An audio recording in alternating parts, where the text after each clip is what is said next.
ખેડૂતો ઉપર જે અત્યાચાર, જુલમ અને તાનાશાહી થઈ રહી છે, ખાનગી કંપનીના તાર નાખવા માટે પોલીસ ભાડે આપી અને જે જુલમ થઈ રહ્યો છે, અનેક દિવસોથી ખેડૂતો ખેતરે નથી જઈ શકતા.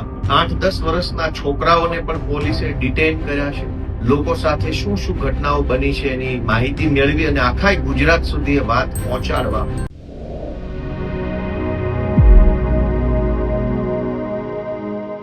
નમસ્કાર, તમે જોઈ રહ્યા છો ગુજરાત પ્લસ ન્યૂઝ અને હું છું મમલ.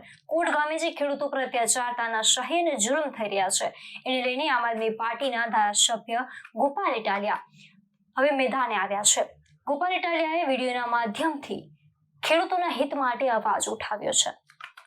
ગોપાલ ઇટાલિયાએ કહ્યું, સુરેન્દ્રનગરના કોટ ગામે પીડિત ખેડૂતોની મુલાકાત લેશે અને એ લોકો ખેડૂતોને સમર્થન કરતા હોય, ખેડૂતોની લડાઈ સાથે આપવા માંગતા હોય તો એ બધા કોટ ગામે આવવાની અપીલ કરવામાં આવી છે. તો સાંભળીએ વધુમાં ગોપાલ ઇટાલિયા શું કહી રહ્યા છે.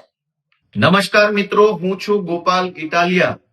આવતીકાલે એટલે કે તારીખ 8 જૂન 2026 સોમવારે સુરેન્દ્રનગર જિલ્લાના કોંઢ ગામે ખેડૂતો ઉપર જે અત્યાચાર, જુલમ અને તાનાશાહી થઈ રહી છે એમને સાથ આપવા, સપોર્ટ આપવા અને તાનાશાહી, જુલમ સામે અવાજ ઉઠાવવા માટે આવતીકાલે સોમવારે બપોરે 4:30 થી 5 વચ્ચે હું કોંઢ ગામે જવાનો છું. તો જે લોકો ખેડૂતોને સમર્થન કરતા હોય, ખેડૂતોની લડાઈમાં સાથ આપવા માંગતા હોય એ બધા આવે એવી મારી લાગણી છે.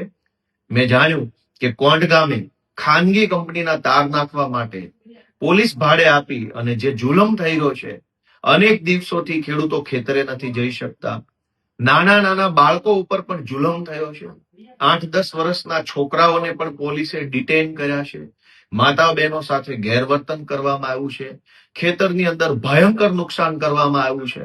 આ બધી જ પરિસ્થિતિનો રૂબરૂ તાગ મેળવવા, લોકો સાથે શું શું ઘટનાઓ બની છે એની માહિતી મેળવી અને આખા ગુજરાત સુધી એ વાત પહોંચાડવા આવતીકાલે સોમવારે 8 તારીખે કોંઢ ગામે સાંજના 4:30 આસપાસ આપણે મળીએ. જય કિસાન.